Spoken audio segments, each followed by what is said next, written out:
ఈ నెల 18వ తేదీ రోజు కొరిడే నర్సింహులు అని బిచ్చాల గ్రామానికి చెందినటువంటి ఒక వ్యక్తి వచ్చి దళితాబాద్ పోలీస్ స్టేషన్లో కంప్లైంట్ ఇవ్వడం జరిగింది. ఏమనంటే మా తమ్ముడు అయినటువంటి అశోక్ 13వ తేదీ నాడు చనిపోయినాడు. ఆయనకు సంబంధించి మేము సహజ మరణంగా మేము అంత్యక్రియలు చేయడం జరిగింది. కానీ మేము అంత్యక్రియలు చేసే టైంలో ఆయన బాడీ మీద కొన్ని గాయాలను గుర్తించాం. ఆయన సహజంగా కాదు, ఆయన వేరే ఏదో రీజన్ చేత చనిపోయి ఉంటాడని చెప్పి మాకు అనుమానం ఉంది. ఆ అనుమానం ఏంటంటే వాళ్ళ భార్య అయినటువంటి రేణుక ఏదో చేసి ఉంటుందన్న అనుమానంతో కంప్లైంట్ చేస్తే ఆ రోజు కేసు రిజిస్టర్ చేయడం జరిగింది. ఆ కేసుని బేస్ చేసుకొని 24వ తేదీ నాడు దౌలతాబాద్ ఎంఆర్ఓ గారు అలాగే టీమ్ ఆఫ్ డాక్టర్ సహాయంతో పూడ్చిపెట్టినటువంటి బాడీని ఎగ్జుమేషన్ చేసి పిఎంఈ ఎంక్వైరీ చేసి పిఎంఈ కండక్ట్ చేయడం జరిగింది.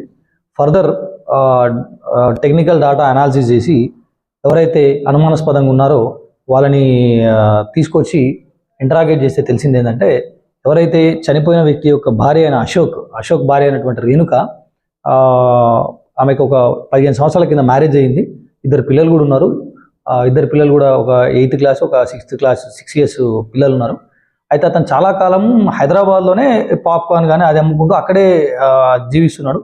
అయితే ఈమె మాత్రం ఇక్కడే ఉంటూ వ్యవసాయ కూలీగా పనిచేసుకుంటుంది. ఈ సమయంలో ఒక 6 నెలల క్రింద ఈ విలేజ్కి సంబంధించినటువంటి ఒక అనిల్ అనే వ్యక్తితో పరిచయం ఏర్పడింది. ఈ పరిచయం కాస్త ఒక ఇల్లీగల్ రిలేషన్కి దారితీయడం జరిగింది. ఈ ఇద్దరి క్రమంలో ఏంటంటే హైదరాబాద్లో ఉండడంతో కొంతకాలం సాఫీగా సాగింది. అయితే కొన్ని రోజుల క్రింద ఇలా ల్యాండ్ అమ్మేసి ఊర్లో ఒక ఇల్లు కట్టుకున్నాడు. ఇల్లు కట్టుకున్నప్పటి నుంచి ఆయన ఇల్లు ఇక్కడే ఉంది కాబట్టి ఆల్మోస్ట్ వాళ్ళు ఇక్కడే ఉండడం జరుగుతుంది. అయితే ఈ విషయంలో ఆమెకి ఈ ఇల్లీగల్ రిలేషన్ ఉన్న అనిల్తోని ఈ భర్త ఉండడం వల్ల కొంచెం ఇబ్బందికరంగా అనిపించింది. అదేగాక ఈయన భూమి అమ్మినప్పుడు కొంత డబ్బు ఇంకా ఎవరైతే కొన్న వ్యక్తి ఇవ్వాల్సింది, ఆ డబ్బులు ఈయనకి ఇవ్వకుండా భర్త ఏం చేసినాడంటే ఆయనకు రేచీకట్ ఆయనకి. సో ఆయన ఐ సర్జరీ చేసుకోవడం జరిగింది. మిగిలిన పైసలు ఆయన సొంతానికి వాడుకున్నాడు. ఈ విషయంలో భార్యాభర్తల మధ్య ఒక 15 రోజుల నుంచి గత 15 నుంచి బాగా గొడవలు జరుగుతున్నాయి. నువ్వు డబ్బులు ఇవ్వాలి, నాకు ఇస్తే నేను ఊళ్ళో కట్టుకుంటాను భార్య, లేవు నాకు ఖర్చులు అయిపోయినాయని చెప్పిన. ఈ మధ్యకాలంలో అవడంతో ఈమె ఏం చేసిందంటే ఎవరైతే ఈ పారమర్ ఎవరైతే ఈ ఇల్లీగల్ ఎఫ్ఐఆర్ ఉన్నటువంటి పర్సన్తో ఇదంతా డిస్కస్ చేసి ఇట్లా నన్ను ఇబ్బంది పెడుతున్నాడు, డబ్బులు ఇస్తలేడు, ఇంకోటి ఏంటంటే నువ్వు నాకు కొంచెం రావడం అనేది ఇబ్బంది జరుగుతుంది కాబట్టి ఈయనని ఎలిమినేట్ చేద్దాము, ఈయనని చంపేద్దాము అని చెప్పి ఒక డిసిషన్కు రావడం జరిగింది. సో సరైన సమయం కోసం ఎదురు చూస్తున్న టైంలో 12వ తేదీ రాత్రి ఆయన కొంచెం మద్యం తాగే అలవాటు ఉంది, రేచికడు కాబట్టి కొంచెం ఎర్లీగానే మంద వేసి పడుకున్నాడు. 11 గంటల ప్రాంతంలో ఈ అనిల్ రెగ్యులర్గా వచ్చినట్టుగా ఇంటికి రావడం జరిగింది.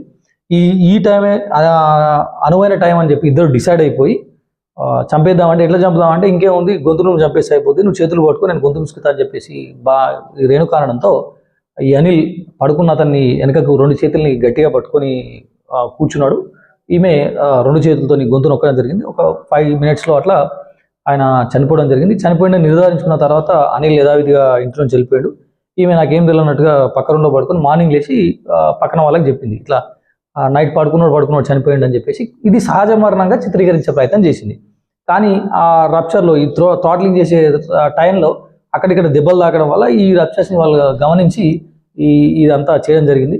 ఇది కేవలం వాళ్ళ యొక్క ఇల్లీగల్ రిలేషన్ని కంటిన్యూ చేయడానికి, అలాగే డబ్బులు ఇవ్వకుండా ఇబ్బంది పెడుతున్నటువంటి భర్తని చంపాలనే ఉద్దేశంతో ఇద్దరు కలిసి ప్లాన్ చేసి ఈ మర్డర్ చేయడం జరిగింది. వీళ్ళిద్దరిని ఈరోజు అనగా 29 నాడు మార్నింగ్ ఒకరిని 10 గంటలకు ఒకరిని ఇద్దరిని అరెస్ట్ చేసి వాళ్ళని జ్యుడిషియల్ రిమాండ్ కూడా తరలించడం జరిగింది.